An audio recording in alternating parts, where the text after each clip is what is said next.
Mesdames et messieurs, bonsoir. Je suis Abdoulaye Timéra, le présentateur. Ce soir, nous allons parler d'un homme et de deux histoires qui se télescopent. D'un côté, New York, exactement à l'Organisation des Nations Unies, l'ONU, la scène internationale, l'ambition d'un continent. De l'autre, Dakar, les menaces sénégalais, une dette que personne ne savait aussi lourde. Je suis toujours Abdoulaye Timéra, votre fidèle serviteur. À mes côtés, l'analyste Racine Sadayach depuis les États-Unis d'Amérique, plus exactement aussi à Cincinnati. Bonsoir Racine.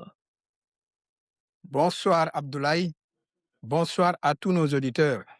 Ce soir, on ne parle pas de politique partisane, on pose une question citoyenne. Un homme qui veut diriger le monde, est-il comptable de ce qu'il a laissé derrière lui?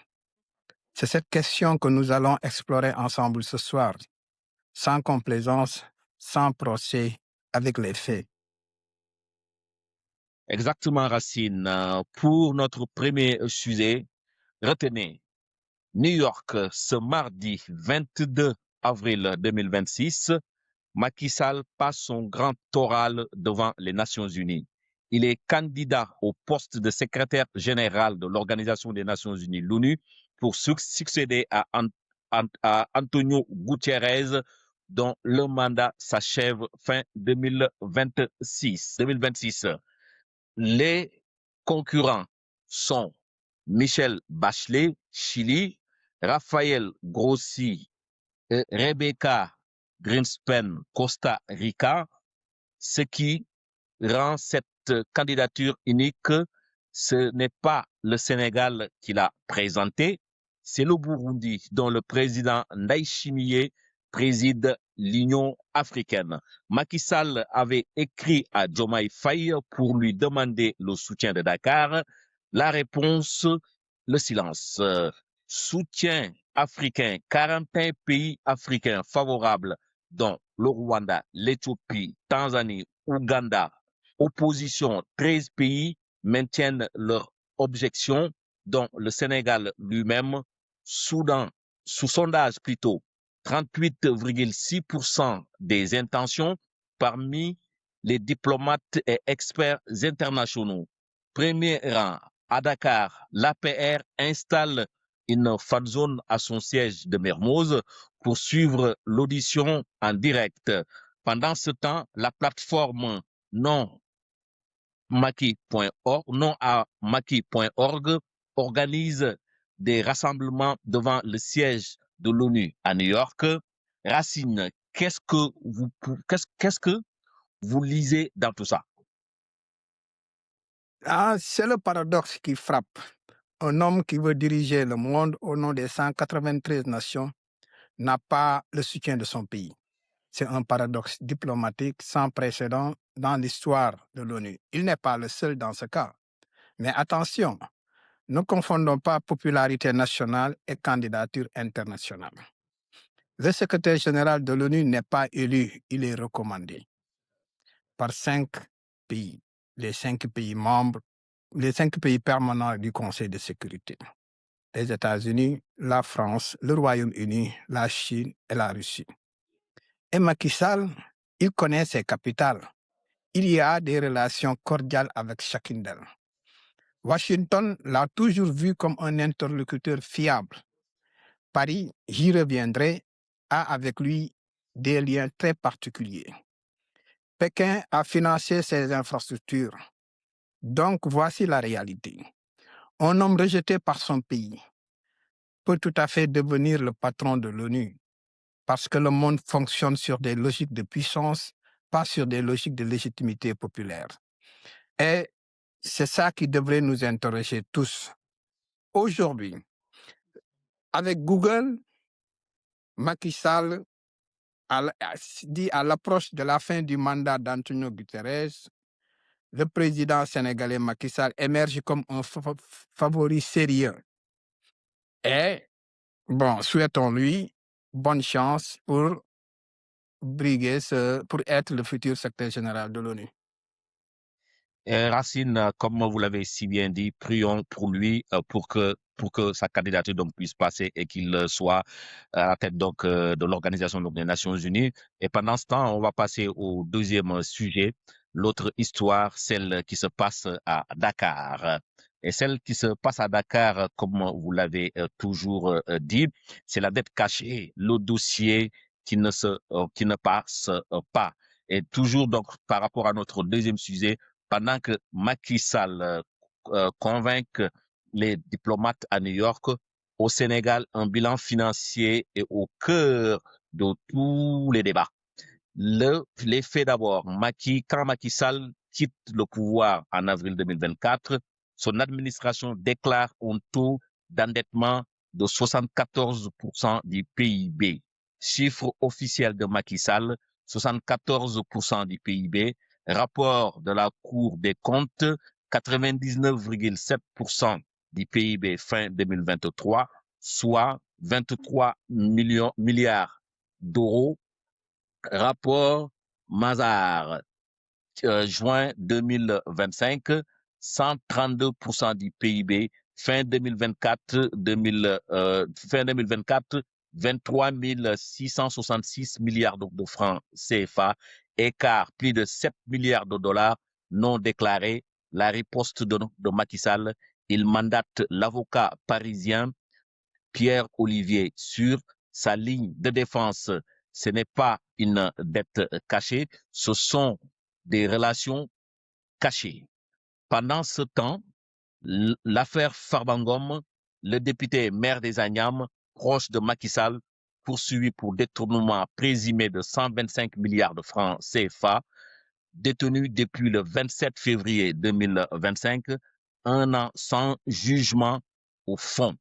Et en parallèle, le Financial Times révèle que le gouvernement Faye lui-même a emprunté 650 millions d'euros dans des conditions peu transparentes. Racine, comment pouvez-vous nous lire cette situation? Timéra, ce dossier est le plus complexe que j'ai eu à analyser ces derniers temps. Je vais vous dire pourquoi. Parce qu'il y a 3 niveaux de lecture. Le premier niveau, ce sont les chiffres. Un écart de 25 points entre ce qui a été déclaré et ce qui a été retrouvé. Ça n'arrive pas par accident. Des audits indépendants ont été effectués. La Cour des comptes sénégalaise, l'IGF, le cabinet Mazars ont abouti tous au même résultat. Ce n'est pas une attaque politique, c'est de la comptabilité. Le deuxième niveau, c'est le contexte. Macky Sall n'est pas seul dans ce dossier. Des économistes sérieux, dont d'anciens cadres du FMI, posent cette question. Les FMI savaient-ils? Macky Sall était leur homme de confiance en Afrique de l'Ouest. Il payait ses dettes. Il ouvrait son marché aux Occidentaux. Il était le bon élève. Et on ne contrarie pas un bon élève. Troisième niveau, les Sénégalais ordinaires. Cette dette, c'est eux qui la payent. Pas les avocats parisiens, pas les diplomates à New York. Entre 2026 et 2028, le Sénégal doit rembourser l'équivalent de 22 milliards de dollars. Ça se traduit par quoi? Par la hausse des taxes, par la réduction des services publics et par la cherté de la vie. L'augmentation de l'essence, il faut s'adapter à cela. Et sur la contre-attaque de Macky Sall, il va pointer les emprunts du gouvernement Faye qui n'effacent pas les audits de 2024 et 2025. Ici aux États-Unis, on dit tout wrong ne font pas un right.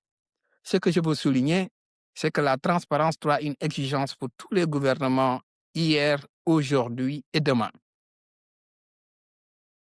Bien dit et parfaitement dit, ce qui nous amène au troisième sujet, la synthèse. Et dans cette synthèse, donc, nous revenons toujours donc sur un homme, 2 histoires, une seule question.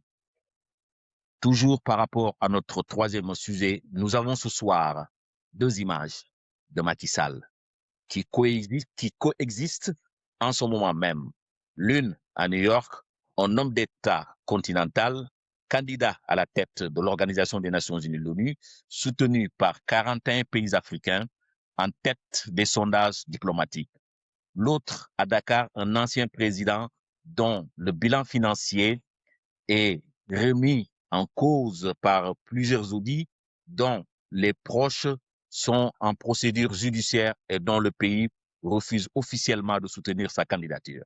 Racine, comment tenir ces deux images ensemble en même temps? Surtout, quelle est la bonne question à se poser ce soir? Comment tenir ces deux images en chair Timéra? C'est avant tout de se poser quelle est la bonne question. La bonne question, ce n'est pas Macky Sall est-il coupable? Cette question appartient à la justice, pas à notre podcast. La bonne question, c'est celle-ci. Peut-on incarner la gouvernance mondiale quand la gouvernance nationale qu'on a laissée derrière soit et encore remise en question? Voilà le télescopage. Je vais vous dire ce qui est juste pour Macky Sall.